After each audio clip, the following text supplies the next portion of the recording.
Radio Publique Africaine.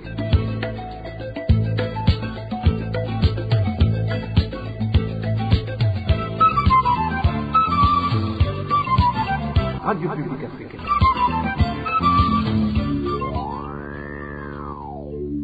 C'est le moment de suivre le journal parlé en français. À la présentation, Clovis Nyonzima. Nous sommes mercredi 5 août 2026. Bonjour et bienvenue à mes fidèles de la RPA à ce journal dont voici les principaux titres.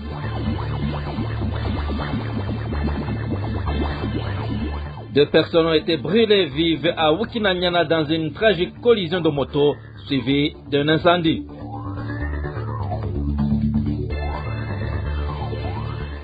Pendant ce temps, l'inquiétude grandit à la prison de Muramvya où l'ACAT Burundi exige un transfert médical d'urgence du général Célestin Daïsaba vers la capitale. Et enfin, votre mini-magazine au cœur de la société reviendra sur le calvaire quotidien des usagers des transports publics face au manque de bus et à la hausse des prix. Voilà pour le sommaire. Tout de suite, le développement de ces titres.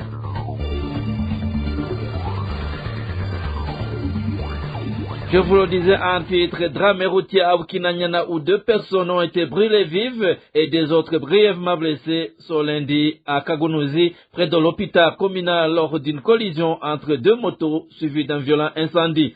Selon les informations recueillies par la RPA, l'un des deux roues transportait de carburant et l'autre des casiers de boissons de la Brahoudi. L'administrateur communal de Wukinanyana, Isaac Nyokwizera, confirme l'accident, mais précise qu'il attend le rapport officiel de la police pour en déterminer les causes exactes. Selon plusieurs témoins sur place, c'est l'embrasement du carburant transporté par la première moto qui a provoqué le drame. Toujours dans la page sécurité, profanation de tombes en province de Wutanyerera, où dans la nuit de mardi à mercredi, le corps d'Adel Daishaki, 66 ans, a été exhumé au cimetière de Mvumvu en commune Matongo, quelques jours seulement après son inhumation samedi dernier. Selon des témoins sur place, les profanateurs ont décapité la défunte avant d'abandonner sa tête près de la route principale et le reste de sa dépouille à proximité de la tombe. Ils ont également tenté sans y parvenir de déterrer le corps d'une fillette de 4 ans nommée Delicia. La Croix-Rouge est intervenue ce mercredi pour réanimer les restes. C'est le 4e cas d'exhumation enregistré dans la région à l'espace de 2 mois. 2 suspects arrêtés lors des précédents cas ont déjà été jugés par le tribunal de grande instance de Matongo, tandis qu'une nouvelle enquête a été ouverte par les autorités locales pour faire la lumière sur cette dernière profanation. De la page sécurité à la page droits de l'homme, le général à la retraite Célestin Daïsaba, ancien officier de l'armée burundaise, est détenu à la prison de Muramvya où son état de santé s'est gravement détérioré. Il est actuellement hospitalisé à l'hôpital local de la même localité. L'association chrétienne pour l'abolition de la torture, ACAT Burundi, demande son transfert vers Bujumbura afin qu'il puisse recevoir des soins appropriés auprès des spécialistes, comme le réclame sa famille depuis longtemps. Judith Asutama, chargée de communication à l'ACAT Burundi, appelle les responsables de la prison de Muramvya à ne pas mettre en danger la vie du détenu. Écoutez. Suite aux informations faisant état d'une dégradation de l'état de santé du général-major Célestin Daïsaba, actuellement hospitalisé à Muramvya, ACAT Burundi a voulu lancer un cri d'alarme pour demander son transfert médical immédiat vers un établissement hospitalier où il pourrait recevoir des soins adaptés à sa maladie. Les informations concordantes émanant de ces co-détenus ne sont pas rassurantes car elles précisent que l'état de santé de Célestin Daïsaba s'est considérablement détérioré au point qu'il doit maintenant être porté pour se déplacer. Malgré cette situation, sa demande de transfert vers un établissement hospitalier mieux équipé à Bujumbura a été refusée et ce à maintes reprises. Pour ACAT Burundi, une telle situation ne peut être traitée comme une simple question administrative ou pénitentiaire. L'article 33 de la loi portant régime pénitentiaire garantit le droit de tout détenu à être transféré vers une institution médicale extérieure en cas de besoin. Les autorités pénitentiaires de Moravia, comme celles des autres établissements pénitentiaires du pays, doivent se rappeler que la privation de liberté ne signifie pas la privation du droit à la santé et à la vie. La situation du général Ndaïsaba rappelle malheureusement le cas d'un détenu de la prison d'Ongozi qui est décédé en mai dernier suite au manque de soins, alors que ses co-détenus ne cessaient d'alerter et de demander son transfert médical. La CAD Burundi interpelle donc les autorités pénitentiaires de Moravia ainsi que les autorités judiciaires compétentes, notamment le procureur général de la République et le ministre de la Justice, afin qu'elles se saisissent sans délai de cette situation, car la protection de la vie et de l'intégrité physique de toute personne détenue relève de leurs responsabilités. La CAD Burundi demande à ces autorités donc de prendre toutes les dispositions nécessaires pour garantir au général-major Célestin Ndaïsaba des soins adaptés à son état de santé. Le général Célestin Ndaïsaba est incarcéré à la prison de Moravia depuis novembre 2018. Il est accusé d'avoir joué un rôle majeur dans l'assassinat du président Mekion Ndadaye en 1993. Après une courte pause, nous continuons par la page politique. RPA. Les propos du président de la République, Évariste Ndayishimiye, selon lesquels les personnes accusées de détournement de fonds publics devraient être libérées si elles restituent l'argent volé pour éviter à l'État les frais de leur détention, ne sont qu'une nouvelle stratégie du parti CNDD-FDD pour protéger ses membres. Cette attitude découle des engagements pris entre les membres du parti de l'Aigle à l'époque où ils étaient encore dans le maquis. C'est ce qu'a déclaré Pierre Claver Bodima, président de l'Association pour la protection des droits humains et les personnes détenues à PODH, au cours de l'émission Ijabonigwawe diffusée sur la RPA ce lundi 3 août. Écoutons-le. Il existe pourtant des lois qui encadrent les enquêtes sur les infractions ainsi que les poursuites et les jugements des personnes accusées. Or, le président Ndayishimiye déclare que certaines personnes ne doivent pas être emprisonnées, estimant qu'il ne sert à rien de les nourrir en prison et qu'il vaudrait mieux les laisser libres tout en les réclamant ensuite le remboursement de l'argent détourné. Pourtant, on constate que certaines personnes sont bel et bien arrêté. Interrogé à propos de Sahabo, le président a lui-même affirmé qu'il n'aurait pas hésité à le faire emprisonner. Mais pour ma part, je connais bien le CNDD-FDD, ce qui en fait partie, les parcours d'où ils viennent, comment ils ont évolué et comment ils sont revenus. Les personnes qui l'affirment ne pas pouvoir toucher sont pourtant ses anciens compagnons de lutte au sein du CNDD-FDD. À l'époque, ils se seraient entendus pour dire qu'une fois au pouvoir, chacun chercherait à s'enrichir par tous les moyens possibles. C'est pourquoi on constate qu'ils ne se poursuivent pas entre eux, sauf qu'il s'agit d'une affaire touchant directement les intérêts du président Ndayishimiye. On se souvient d'ailleurs de l'affaire Bunyoni. Selon moi, Bunyoni n'a pas été arrêté uniquement des questions d'argent ou de corruption, mais parce qu'il était accusé de vouloir renverser le chef de l'État. Pierre Claver Mbonima affirmait que cette position confirme l'existence d'un pacte conclu dans le maquis pour permettre aux membres du CNDD-FDD de s'enrichir en toute impunité. Selon lui, les personnes extérieures au parti accusées de détournement de biens publics sont quant à elles immédiatement arrêtées et emprisonnées. À titre d'exemple, il cite le cas des magistrats incarcérés pour avoir accepté un pot de vin de 50 000 francs burundais, alors qu'une personne impliquée dans le détournement des fonds destinés à la construction d'un barrage hydroélectrique continue de circuler librement. Encore une fois, Pierre Claver Mbonima.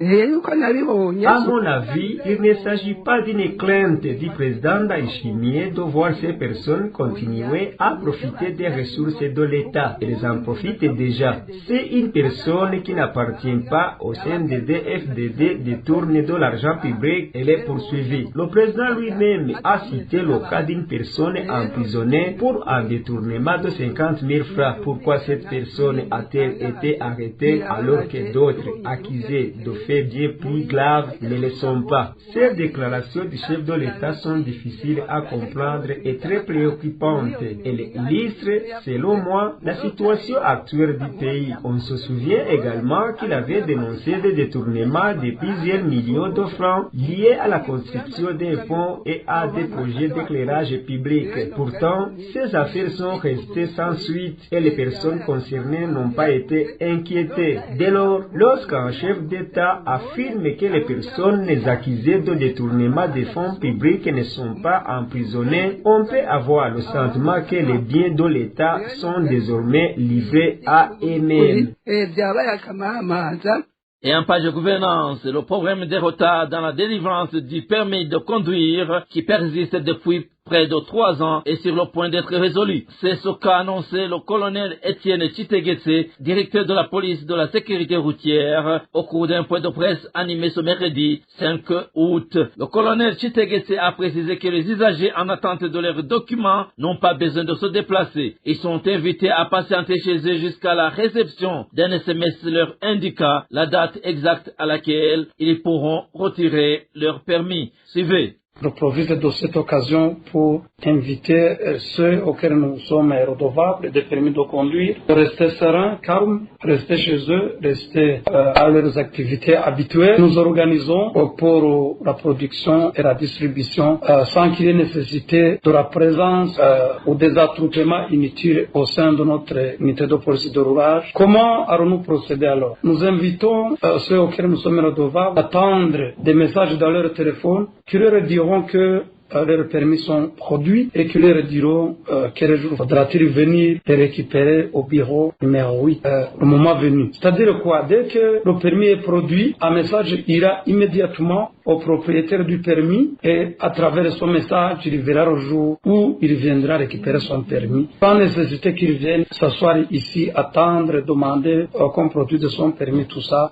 Nous nous sommes préparés pour que la production et la distribution soient faites sans nécessité qu'il y ait attroupement. Le directeur de la police de la sécurité routière a également mis en garde la population contre les escrocs qui promettent de délivrer des permis de conduire contre l'argent. Il a rappelé que seuls les services habilités sont autorisés à fournir ces documents officiels et a invité les citoyens à la plus grande vigilance.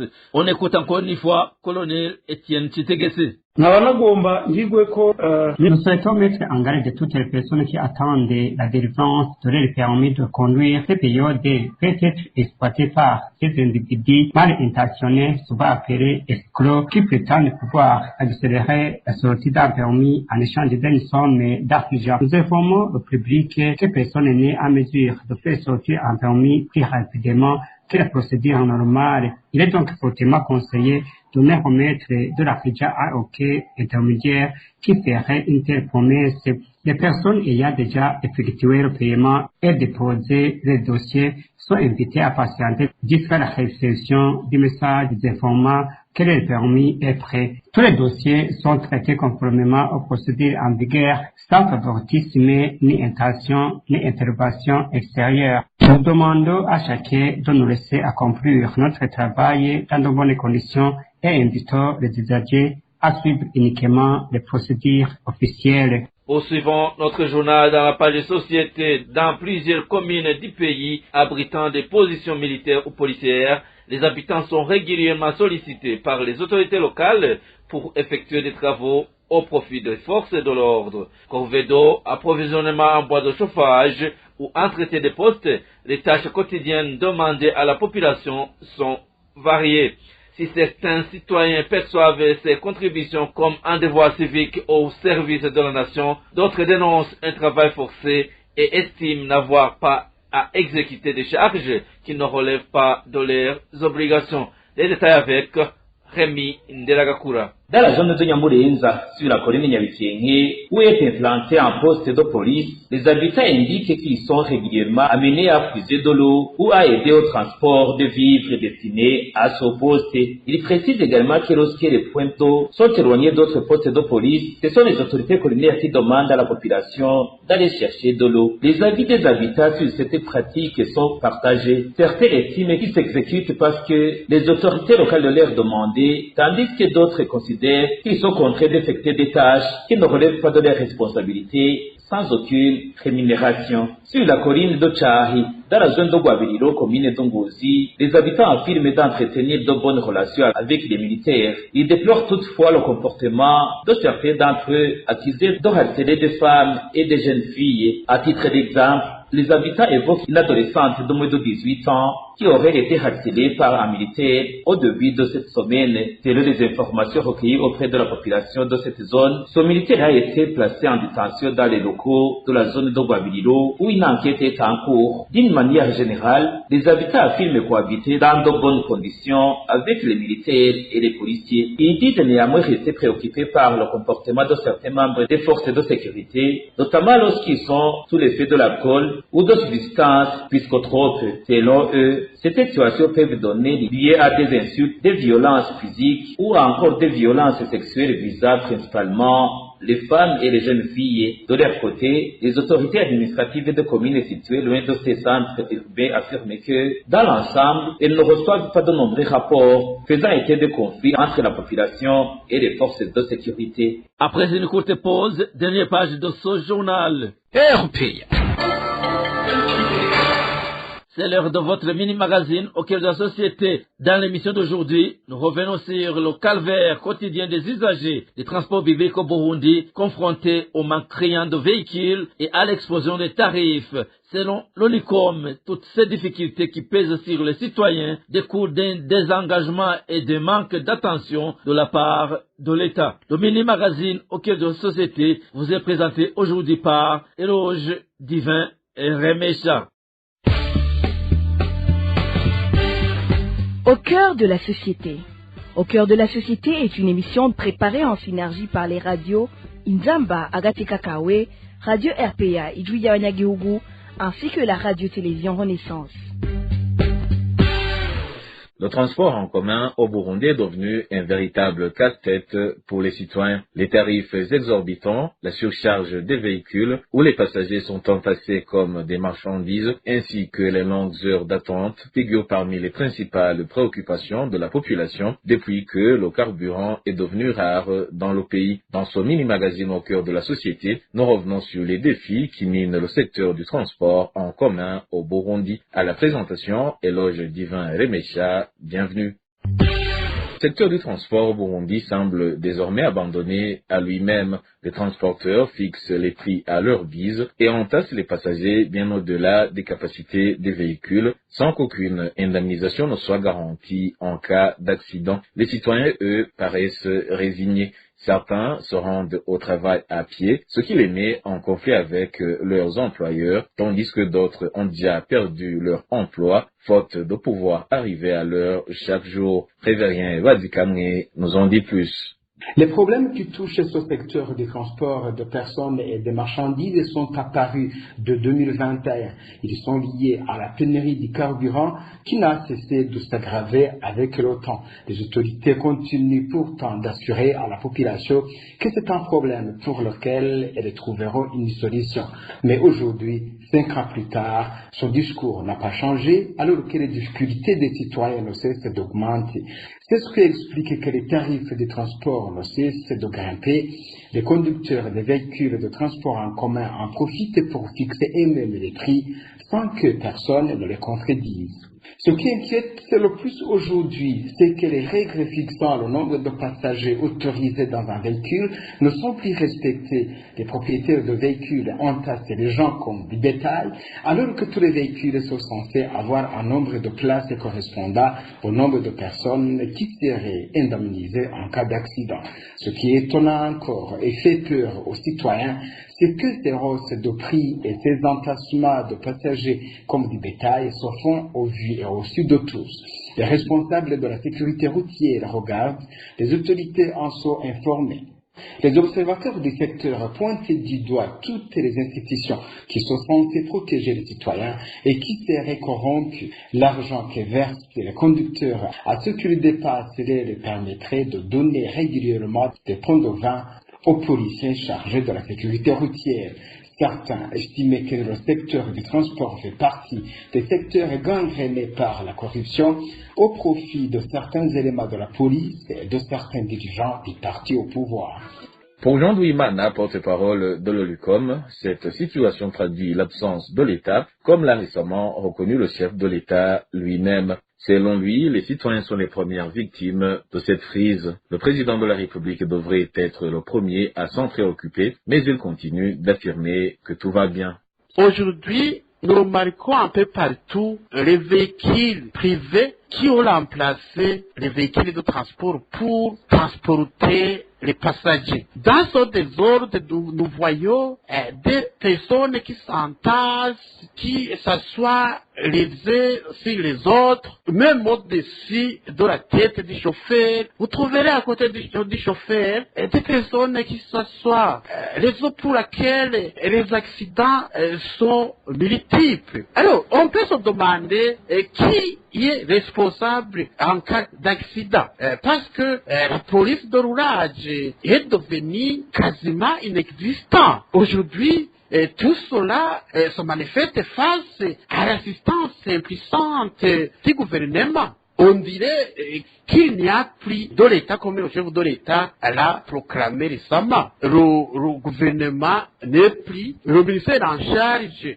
des transports ne fonctionne plus, l'administration territoriale même. Alors, on peut se demander quelle est la responsabilité de la part de l'administration territoriale, quelle est la responsabilité de la part du chef de l'État. Parce que cela, c'est un empiétement notoire de la loi. Alors, celui qui est le garant de la loi, c'est le chef de l'État. Alors, pour tout cela, nous crions encore une fois au niveau de l'ECOM que la question Karubira trouve une issue favorable le plus rapidement possible afin de limiter les dégâts, afin de limiter ces désordres notoires. Ce n'est pas possible qu'un pays dirigé, qu'un pays ayant une hiérarchie, ayant les autorités du bas au sommet, que la question persiste. La question Karubira. Un peu partout dans le monde, il n'y a aucun pays qui vit dans de telles situations de manque qu'il y a de Karubira. Le LUCOM demande au gouvernement de revenir sur la décision accordant à une seule société le monopole de l'importation du carburant, estimant qu'elle est à l'origine de la pénurie actuelle. Cette organisation appelle également les autorités à mettre fin aux violations des lois régissant la circulation des personnes et des biens. Nous avons sollicité au gouvernement du Burundi de tout faire pour libéraliser le commerce du carburant, pour laisser les autres, ceux qui sont capables d'aider dans les transporter le carburant. Mais en fait, le gouvernement a mis en place une société qui est chargée de transporter, de distribuer le carburant, mais cette société est devenue quasiment incapable, parce que c'est une société qui n'a pas de matériel, qui n'a pas de camion de transport, évidemment qui n'a pas de moyens, qui n'a pas de frein, qui n'a pas d'agent de devises pour pouvoir s'acquitter de ses fonctions.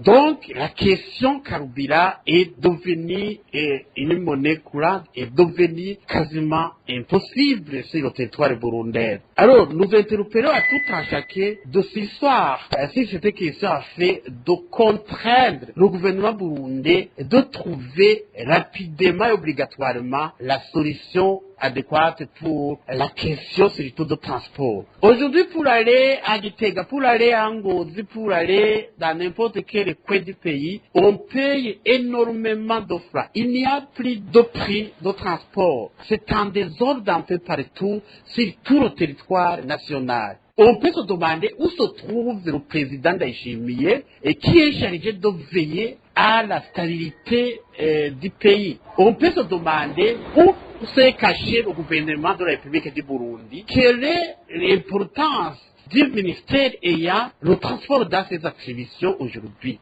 Et le ministère de l'Intérieur, qu'est-ce qu'il fait? La police ayant la sécurité routière dans ses attributions, qu'est-ce qu'il fait? C'est vraiment inconcevable de vivre en désordre durant des années.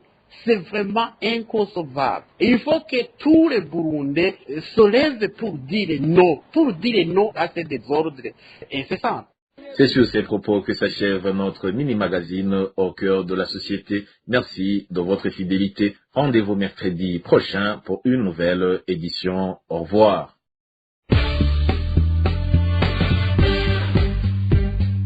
C'était l'émission Au cœur de la société. Et c'est sur le mini-magazine Au cœur de la société que nous clôturons le journal en français de ce mercredi 5 août 2025. Merci pour votre aimable écoute. Merci également aux équipes rédactionnelles et techniques pour leur franche et parfaite collaboration. À la présentation de ce journal, vous étiez avec Clovis Nyonzima. Passez de bons moments chez vous. Au revoir.